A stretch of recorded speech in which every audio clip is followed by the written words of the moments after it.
all AI is it's a bunch of information hooked up to a really fast computer. And so if you can get all this great knowledge quickly, accurately, and timely, who wouldn't love that? Welcome to the Up Your Average podcast, where Keith and Doug give no-nonsense advice to level up your life. So buckle up and listen closely to Up Your Average.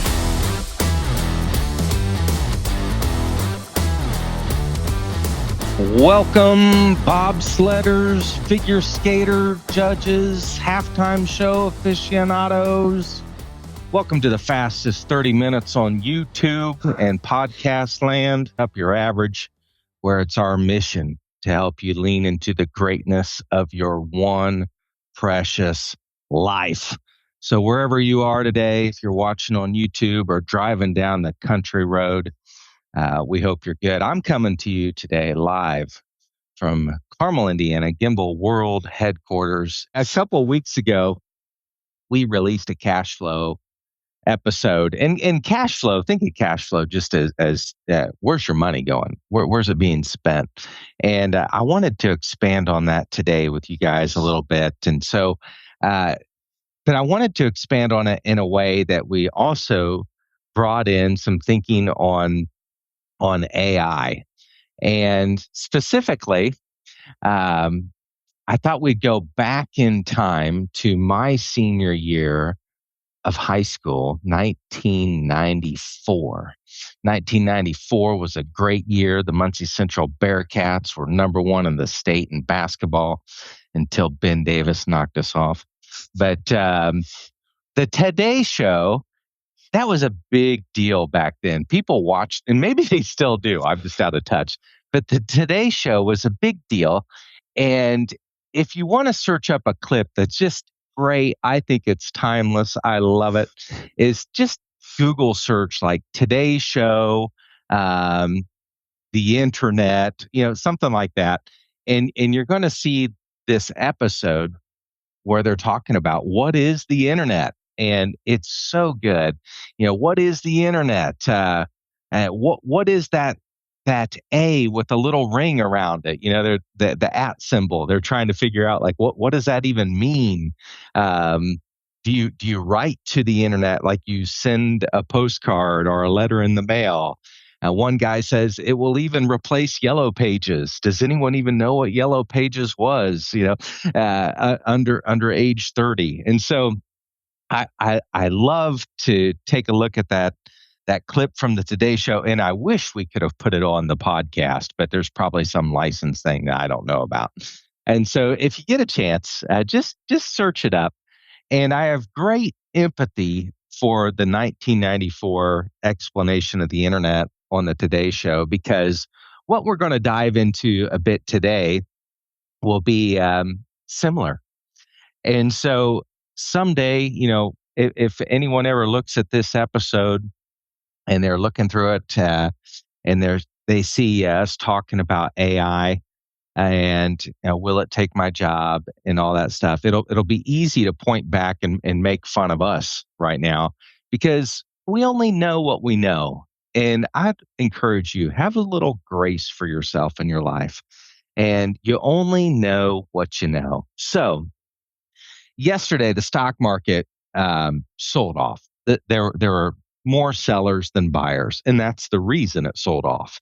If you go onto Yahoo Finance or your favorite whatever news site, they're always going to have some kind of reason why the market sold off, and it's going to be something geopolitical. It's going to be something about this company doing this thing or this world leader doing that thing.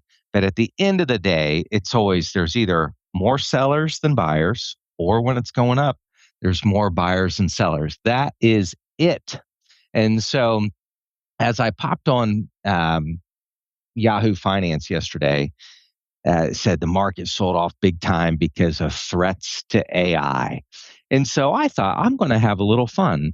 I love to use ChatGPT. I even recently have been paying for the upgraded version just to experiment and learn. And I think it's like $20 a month. I don't plan on doing that forever, but it's been a good investment for me just to learn.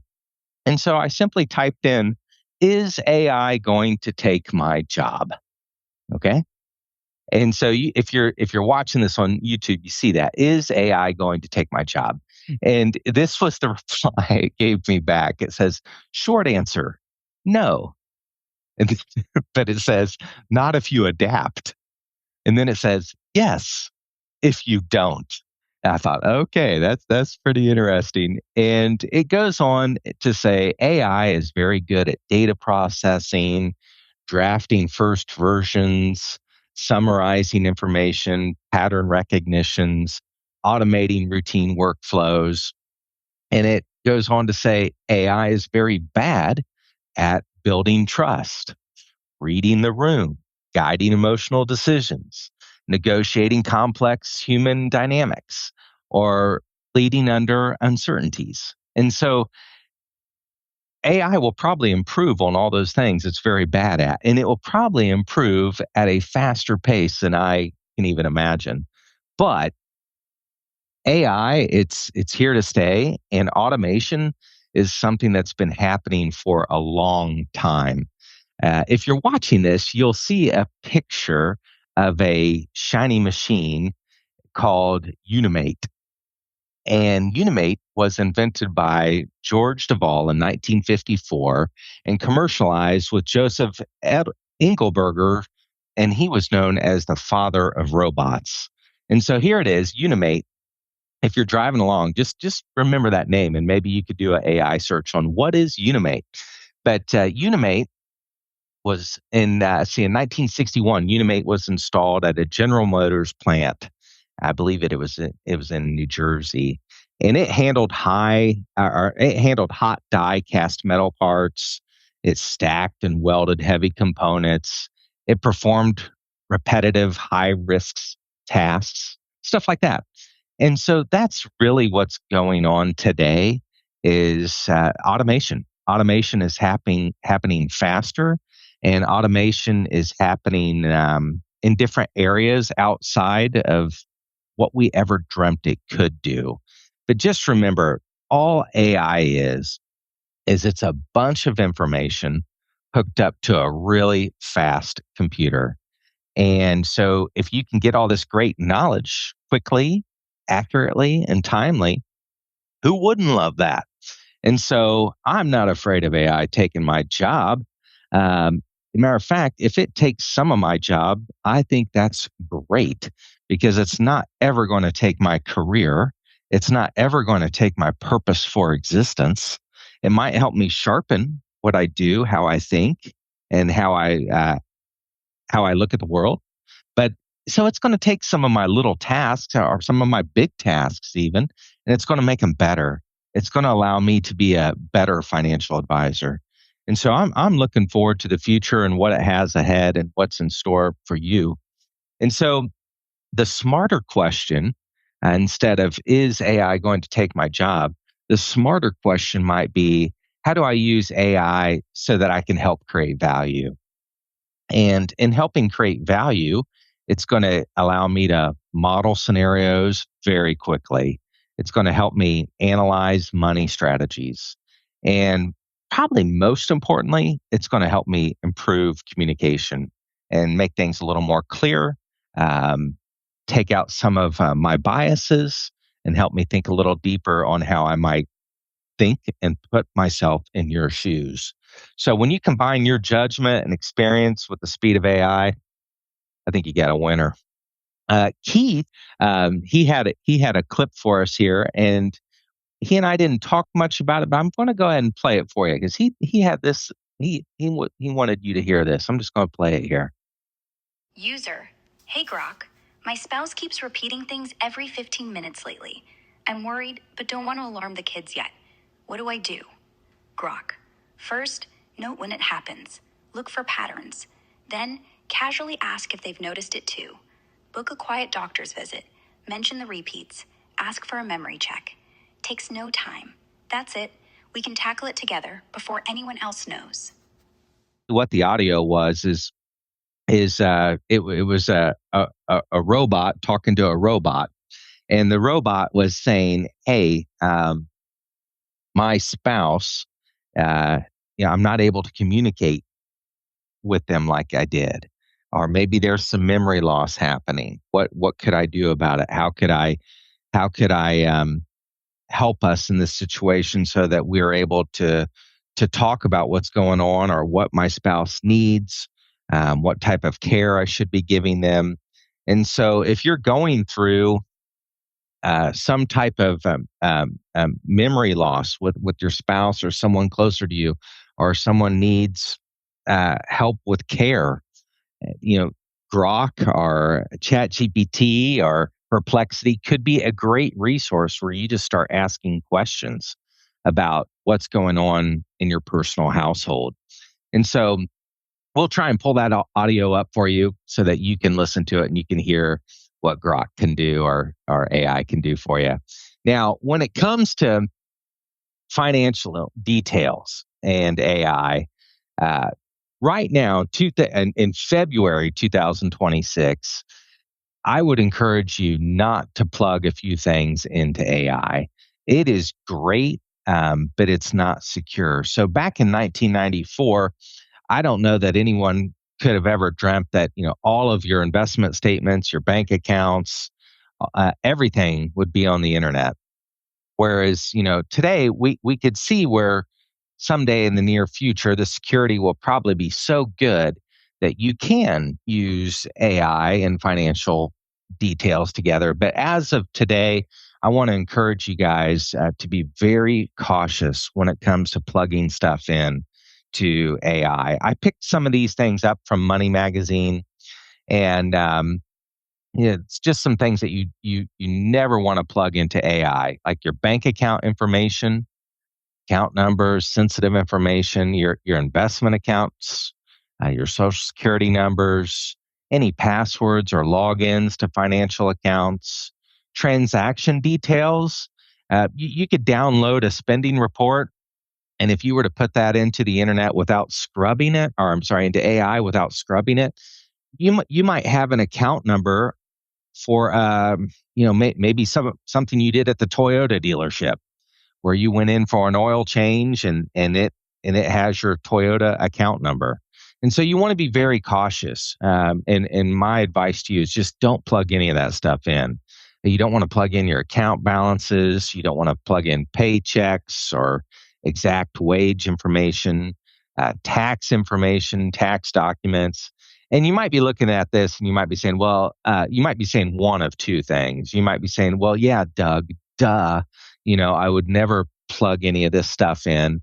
But I will tell you, as you start using AI, it becomes real easy just to become familiar and trust it.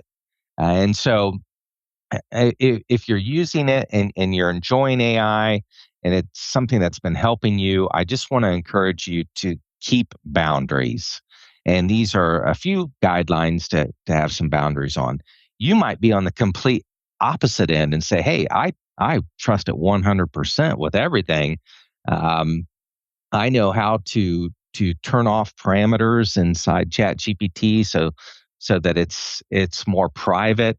Even so, guys, I would just encourage you to just heed to this advice. And for now, don't put this stuff in. There will be days in the days ahead where you will be able to do this kind of stuff. We use a third party investment tool called Orion. There's a few others out there. Advison's another good one. There's some really great investment tools that investment advisors use where they are incorporating AI into their financial planning tools. But for just general public stuff with ChatGPT, Grok, Perplexity, I just want to encourage you, don't get too detailed on the financial stuff.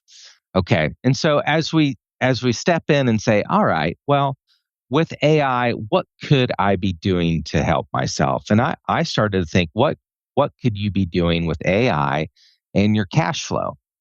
And this is under the keeping it real section. And the keeping it real section is this. Look, people panic when the stock market drops 20%. And I get that. It is brutal when it does. When the stock market drops 20%, that's officially a bear market.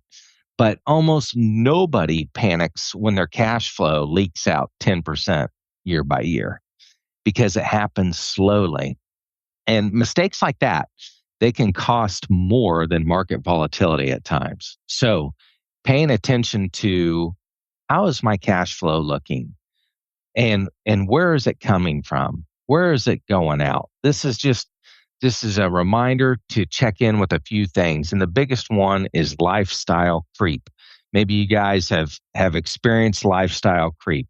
It's in my opinion, it's the biggest one because we all want to move up in life. You're chasing the dream, but lifestyle creep can become permanent. And so for me, as an example, like I used to drive just well, not complete pieces of junk cars, but older, well used cars. And they got me to where I needed to go and all that stuff. But, when you experience heated seats, you're probably not going back. It's February, it's cold. And next time you look at a car after you've had heated seats, it's going to be on the um, permanent necessities where you're going to want to have heated seats. And so these little lifestyle creeps can become permanent. And as income goes up, expenses go up. It could be new house, the car, maybe it's school, could be travel upgrades, the way that your family does vacations. It could be subscriptions, like a $20 a month chat GPT subscription. Could be convenience spending. I'm guilty of that one. It's just sometimes easier to go out to lunch. And so none of these things are necessarily bad in themselves. But the problem is when the temporary upgrades become permanent fixed cost. And so if you've experienced lifestyle creep, I want to encourage you with this, and we're going to get into it a little bit with our takeaways. And instead of lifestyle creep, what I want to encourage you to do is uncreep. And so maybe you back it up, and we're gonna talk about that one in a minute. Um, Another one we see from time to time is confusing net worth with liquidity. And this one surprises people because, if you have a strong net worth, you have large retirement accounts, or maybe your home is paid off, you have a ton of equity, maybe your investments are looking really good. Um, and so on paper, things look great, but your cash flow is being stressed. Maybe you don't have the cash to pay the credit card at the end of the month, or you're just making do. You're not getting ahead. Those are the types of things that we start to see with net worth and confusing that with liquidity. In retirement, where this starts to happen is, you go your whole life where you're used to having a paycheck, and all of a sudden you need your net worth to provide you with an income stream. You need that liquidity from your net worth. And those are some of the things that we can talk through with you if you have specific questions. But it's a great discussion to have with your financial advisor. You could ask Chat GPT, hey, help me understand the difference between net worth and liquidity. But these are the discussions that you could have with your financial advisor to help you start to be able to live off your investments. The third mistake that we see from time to time when it comes to cash flow is delaying hard decisions. And it's not necessarily like you're overspending, it's just avoidance and keeping track and looking at things. It could be as simple as, when was the last time you reviewed your insurance, or tax filing inefficiencies? It could be not addressing an aging parent. I think that's the video that Keith wanted to share with us was, how do you address an aging parent? How do you start planning for them? Those are great things to bring AI into it. Start asking really good questions. Not restructuring debt. If you've had some debt and you're paying high interest rates, maybe there's a way to restructure the debt. And the challenge with this is when you have some of these avoidances, is every year that you have more and more avoidances, you're delaying the benefit of compound interest, where you could have saved some money and put that money to work in different places. Lastly, just spending that doesn't match your values, and we see this one from time to time, not too regularly with Gimbal clients, because man, they just got some awesome values, and the way they're living their lives is pretty cool and inspiring. But this is a personal one. And, many families will spend heavily on convenience. I think that's one of the struggles of living in a city, or living in a place where you're trying to keep up with the Joneses. But what we like to see is, we like to see folks spending money on experiences, spending money on their health, and overspending on the conveniences doesn't really stack up with what they're really about. So what can you do about it? What can you do about it? And you might go back and re-listen to the first cash flow episode that we did a few weeks ago. And this is going to be a little bit of a continuance of it. But what you can do is, you can download your expenses into an Excel or a Google sheet. Just download the last 90 days of your credit card, of your bank statements, of your spouse's credit card, and just look and see where the money's going. If you are, on your bank's website or on your credit card's website, they might have tools inside that allow you to dial in, ask questions, and you can find out, where you were spending the majority of your money when you went out to eat. What restaurant captures your dollars the most? I can tell you, for me, it's Chipotle. I spend more money at Chipotle than any other restaurant. And let me tell you, it's just too easy, because I've got the app and I get excited about getting a free burrito after I spend, I don't know how much, probably a lot. But that was my number one, guys. And so which one's your number one? Where are you spending money that, like, you probably just don't know how much you're spending? And the only way to see it is to download the expenses and get real with it and look at it. Um, I want to challenge you to identify one expense to cut. This is the uncreep. Okay, if you've had lifestyle creep, where you've been upping your game, upping your expenses slowly over time, I want to encourage you just to creep out of it and identify one expense to cut. And with that one expense, what I'd love to see you do is talk that one expense over with your advisor and say, hey, this is the area that, I spend X amount a week or a month, and I would like to reverse that. Can you help me redirect that money? Maybe you redirect that money into a savings account at your bank. Maybe you redirect that money into a individual investment account, where that $100 a month is being invested into the stock market or something like that. And when possible, it's best to automate things. How many of you do bill pay, where stuff just gets zapped out of your account? Your water bill, your insurance, your cell phone bill. These are the things that in 1994 nobody could have really dreamt of, is automating your finances. But you've automated your bills. Why not automate some investing and automate some savings? And your advisor can help you do that. And then lastly, it's just critically important to share big wins, to share a high five about, hey, I took a look at my expenses, or at our family's expenses, and personalize it. And I know that, I could save money if I only went to Chipotle a couple times a month. And so I discovered that this amount I could put to work, and I could automate it and redirect some of that into some savings and investings. Or I can redirect that towards our family, maybe having a dinner together.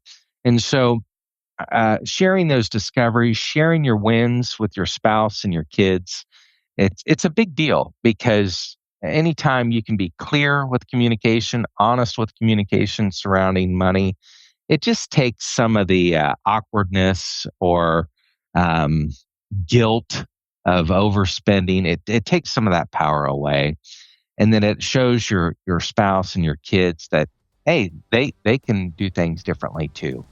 So anyway, really appreciate you guys spending some quality time with us, and I hope that your rest of the day is amazing. Until next time, see ya.